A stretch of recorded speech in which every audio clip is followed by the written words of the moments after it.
यह कहानी उस व्यक्ति की है जिसने पूरी जिंदगी दिमाग के शोर में बिताई और एक दिन उसी शोर से बाहर निकलने का साहस किया। उसका नाम आरव था। उम्र लगभग 35 साल। बाहर से देखने पर उसकी जिंदगी बिल्कुल सामान्य लगती थी। नौकरी, परिवार, शहर की भागदौड़, मोबाइल की स्क्रीन, सोशल मीडिया की हंसी खुशी। लेकिन भीतर एक युद्ध चल रहा था। उसका दिमाग कभी शांत नहीं होता था। सुबह आंख खुलते ही विचारों की भीड़ लग जाती। कल क्या गलत हुआ, आज क्या करना है, कल क्या होगा, लोग क्या सोचेंगे, मैं सफल हूं या नहीं।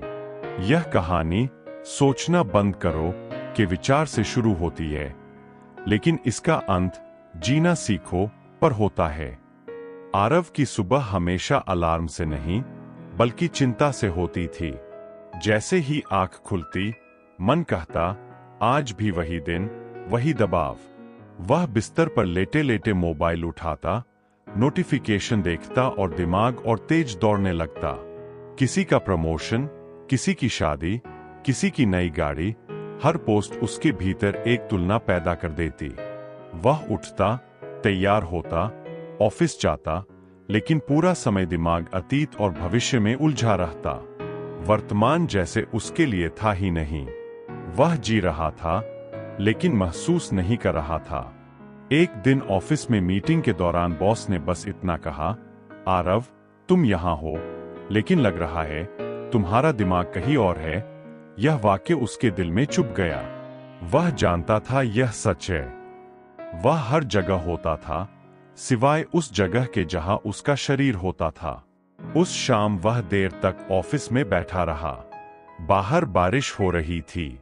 कांच के शीशे से गिरती बूंदों को देखते हुए पहली बार उसने महसूस किया कि वह कुछ देख तो रहा है, लेकिन सोच नहीं रहा, बस देख रहा है। कुछ सेकंड के लिए दिमाग चुप हो गया। उसी रात घर लौटते समय बस स्टॉप पर उसकी मुलाकात एक बूढ़े आदमी से हुई। साधारण कपड़े, शांत आंखें, चेहरे पर अजीब सी स्थिर मुस्कान। बारिश थम चुकी थी। आरव ने यूं ही पूछ लिया, आप हमेशा ऐसे शांत कैसे रहते हैं? बूढ़े ने मुस्कुराकर कहा, क्योंकि मैंने सोचना बंद करना सीख लिया है। आरव हंस पड़ा। उसे लगा यह कोई मजाक है, लेकिन बूढ़े की आंखों में कोई मजाक नहीं था। बूढ़े ने कहा, सोचना बुरा नहीं है, लेकिन लगातार सोचना जहर है। तुम दिमाग का इस्तेमाल नहीं कर रहे, दिमाग तुम्हें इस्तेमाल कर रहा है। यह बात आरव के भीतर उतर गई। उसने पूछा, सोचना बंद कैसे करें? बूढ़े ने जवाब दिया, कोशिश मत करो, बस जो हो रहा है उसे देखो। बस आ गई। बूढ़ा चला गया, लेकिन उसके शब्द आरव के साथ रह गए। अगले दिन आरव ने एक प्रयोग करने का फैसला किया।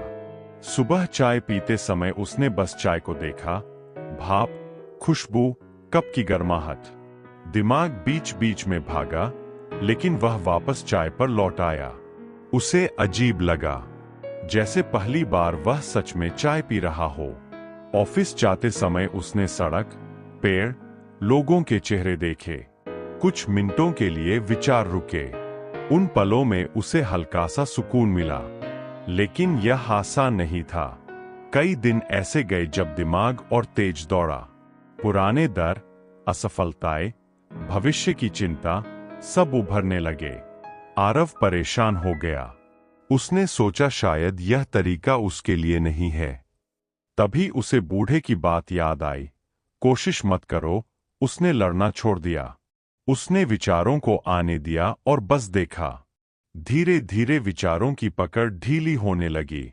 एक रविवार वह शहर से बाहर एक छोटे से गांव चला गया। वहां मोबाइल नेटवर्क कम था। चारों ओर खेत, हवा, पक्षियों की आवाज। वह एक पेड़ के नीचे बैठ गया। पहली बार उसे लगा कि दिमाग की आवाज से ज्यादा दुनिया की आवाज है। हवा के झोंके, पत्तों की सरसराहट, दूर से आती गायों की घंटियां। वह बस बैठा रहा। न कुछ पाने की इच्छा, न कुछ साबित करने की जरूरत। उस पल उसे समझ आया कि जिंदगी समस्या नहीं है। समस्या यह है कि हम जिंदगी को लगातार सोच सोच कर बिगाड़ देते हैं। दुख ज्यादातर यादों से आता है और डर कल्पनाओं से। वर्तमान में अक्सर शांति होती है, लेकिन हम वहां टिकते नहीं। आरव की आंखों में आंसू आ गए, दुख के नहीं, हल्केपन के। गांव में उसकी मुलाकात एक छोटी बच्ची से हुई। वह मिट्टी से खेल रही थी। आरव ने पूछा, तुम क्या कर रही हो? उसने कहा, खेल रही हूं। आरव ने पूछा, तुम सोचती नहीं? बच्ची हंस दी। खेलते समय कौन सोचता है? यह जवाब किसी किताब से ज्यादा गहरा था। शहर लौटकर आरव की जिंदगी धीरे धीरे बदलने लगी। समस्याएं खत्म नहीं हुईं, लेकिन उनसे उसका रिश्ता बदल गया। अब वह हर विचार पर विश्वास नहीं करता था। वह उन्हें बादलों की तरह देखता, आते जाते। कभी भी दिमाग फिर शोर करता, लेकिन अब उसे पता था कि शांति कहीं बाहर नहीं, यही है। एक दिन ऑफिस में वही बॉस बोला, आज तुम अलग लग रहे हो। आरव मुस्कुराया। वह जानता था, फर्क बाहर नहीं, भीतर हुआ है। उसने सीख लिया था कि जिंदगी को समझने से ज्यादा जरूरी है उसे महसूस करना। कई महीने बाद उसी बस स्टॉप पर उसे फिर वही बूढ़ा आदमी मिला। आरव ने हाथ जोड़कर धन्यवाद कहा। बूढ़े ने कहा, मैंने कुछ नहीं सिखाया, तुमने याद किया। आरव समझ गया, शांति कोई नई चीज नहीं, वह हमारी असली हालत है।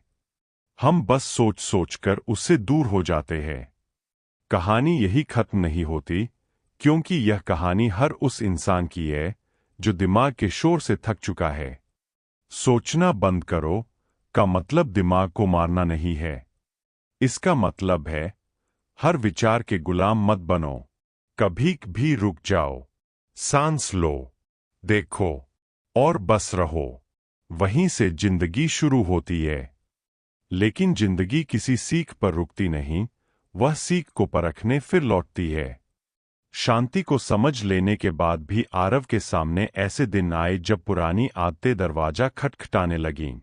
कभी किसी अपने की कड़वी बात, कभी अचानक हुआ नुकसान, कभी भविष्य की अनदेखी चिंता। सब कुछ फिर से मन को घेरने लगा। पहले जहां वह इन पलों में टूट जाता था, अब वह रुक जाता था। वह देखता था कि गुस्सा उठ रहा है, दुख उठ रहा है, डर उठ रहा है, लेकिन अब वह खुद को वही नहीं मानता था। वह जान गया था कि भावनाएं भी विचारों की तरह आती जाती है। एक शाम जब वह अकेला अपने कमरे में बैठा था, उसे अचानक बहुत खाली सा लगा। न खुशी, न दुख, बस एक सन्नाटा। पहले वह इस सन्नाटे से डरता था, अब उसने उसमें बैठना सीख लिया। उसी सन्नाटे में उसे पहली बार लगा कि वह किसी चीज की कमी नहीं, बल्कि किसी बोझ से मुक्त हुआ है। धीरे धीरे आरव की मौजूदगी लोगों के लिए सुकून बन गई। वह ज्यादा उपदेश नहीं देता था, बस सामने वाले को पूरी तरह सुनता था। लोग अपने आप हल्का महसूस करने लगते थे। उसे समझ आया कि जब इंसान खुद भीतर शांत होता है, तो वह दूसरों को भी बिना कुछ कहे छू लेता है। एक दिन किसी ने उससे पूछा, तुम्हें जिंदगी से अब क्या चाहिए? आरव कुछ देर चुप रहा, फिर बोला, जो है वही पूरी तरह जीना। उस जवाब में न बड़ा ज्ञान था, न कोई दावा, लेकिन उसमें सच्चाई थी। कभी कभी वह फिर उसी बस स्टॉप पर खड़ा होता, जहां से उसकी यात्रा ने मोड़ लिया था। अब उसे उस बूढ़े आदमी का इंतजार नहीं रहता था, क्योंकि वह समझ चुका था कि जो गुरु बाहर दिखाई देता है, वह असल में भीतर की आवाज ही होता है। उसे यह भी समझ आ गया था कि सोचना बंद करो कोई स्थायी अवस्था नहीं, बल्कि हर पल का चुनाव है। जब भी दिमाग बहुत शोर करता, वह जिंदगी से लड़ने की बजाय जिंदगी को देखने लगता, और जैसे ही वह देखता, शोर अपने आप पीछे हट जाता। अब आरव जानता था कि शांति कोई मंजिल नहीं है जहां पहुंचकर सब ठीक हो जाए। शांति तो वह जगह है जहां से हर हालात को देखा जा सकता है। दुख आए तो उसे देखा जा सकता है, खुशी आए तो उसे पकड़ा नहीं जाता। यही संतुलन है, यही आजादी है, और शायद यही इस कहानी का असली संदेश है। तुम्हें कहीं और जाने की जरूरत नहीं है, तुम्हें कुछ बनने की भी जरूरत नहीं है। बस जो चल रहा है उसे देखना सीख लो। उसी देखने में, उसी रुकने में, उसी सांस में तुम पहले से ही पूरे हो। समय बीतता गया, लेकिन आरव के भीतर कुछ ठहरा हुआ था, एक मौन जो शोर से नहीं डरता था। फिर भी जिंदगी अपनी आदत के मुताबिक परीक्षा लेती रही। एक दिन अचानक नौकरी चली गई। कोई चेतावनी नहीं, कोई तैयारी नहीं। एक ईमेल, कुछ औपचारिक शब्द और सब खत्म। पहले वाला आरव होता तो यह खबर उसे अंदर से तोड़ देती। अब भी झटका लगा, दिल धड़का, पेट में खालीपन महसूस हुआ, लेकिन वह भागा नहीं। वह उसी कुर्सी पर बैठा रहा। उसने देखा, डर शरीर में है, विचार दिमाग में है, लेकिन मैं अभी भी यहां हूं, सुरक्षित। रात को नींद नहीं आई। खिड़की से बाहर अंधेरा था, भीतर विचार। फिर भी उसने कुछ नहीं किया। न फोन उठाया, न किसी को दोष दिया। बस सांसों को आते जाते देखा। पहली बार उसे समझ आया कि असली साहस लड़ने में नहीं, रुकने में है। अगली सुबह सूरज वैसे ही उगा जैसे हर दिन उगता है। दुनिया नहीं रुकी थी। उस दिन आरव को पहली बार महसूस हुआ कि उसकी पहचान उसकी नौकरी नहीं थी। वह उससे कहीं बड़ा था। कुछ दिन कठिन थे। पैसों की चिंता, समाज की नजर, अपने ही सवाल। लेकिन हर सवाल के साथ वह एक ही चीज करता, देखता। कभी डर को, कभी बेचैनी को, कभी भीतर उठती शर्म को। जैसे जैसे वह देखता गया, वैसे वैसे भावनाएं अपना जोर खोती गईं। वह समझ गया कि दुख तब गहरा होता है जब हम उसे नकारते हैं। स्वीकार होते ही वह हल्का पड़ने लगता है। एक शाम वह पैदल चलता चलता उसी पुराने पार्क में पहुंचा। बच्चे खेल रहे थे, बूढ़े लोग बेंच पर बैठे थे, कोई भविष्य की योजना नहीं बना रहा था। सब बस थे। उसने घास पर बैठकर आंखें बंद कीं। न ध्यान, न साधना, बस थकान थी, और थकान को भी देखा जा सकता था। उसी क्षण उसे महसूस हुआ कि जीवन कभी उसका दुश्मन नहीं रहा। दुश्मन तो वह कहानी थी जो वह जीवन के बारे में अपने दिमाग में बनाता रहा। धीरे धीरे नए रास्ते खुले। कोई बड़ा चमत्कार नहीं हुआ, कोई अचानक सफलता नहीं मिली, लेकिन जो भी मिला वह डर के बिना मिला। वह छोटे काम करने लगा, लोगों से जुड़ने लगा, और सबसे ज्यादा खुद के साथ ईमानदार होने लगा। अब वह खुद को साबित करने नहीं निकला था, वह बस बह रहा था। कभी कभी वह सोचता, अगर वह बूढ़ा आदमी न मिला होता तो फिर मुस्कुरा देता, क्योंकि अब वह जानता था हर इंसान को वह बूढ़ा आदमी किसी न किसी रूप में मिलता है, किसी किताब में, किसी दुख में, किसी खामोशी में। फर्क बस इतना है कि कोई सुन लेता है, कोई नहीं। आज भी आरव के भीतर विचार आते हैं। आज भी दिमाग भविष्य के जाल बुनता है। फर्क सिर्फ इतना है कि अब वह उनमें फंसता नहीं। वह जान गया है कि सोच जीवन का एक औजार है, घर नहीं। घर तो वह मौन है जहां से सब देखा जा सकता है। और शायद यही कारण है कि यह कहानी कभी पूरी नहीं होगी, क्योंकि जब तक सोच चल रही है तब तक देखने का अवसर भी है। और जब जब तुम थक जाओ, जब जब लगे कि दिमाग बहुत भारी हो गया है, तो इस कहानी को याद मत करना, बस वही करना जो आरव ने सीखा था।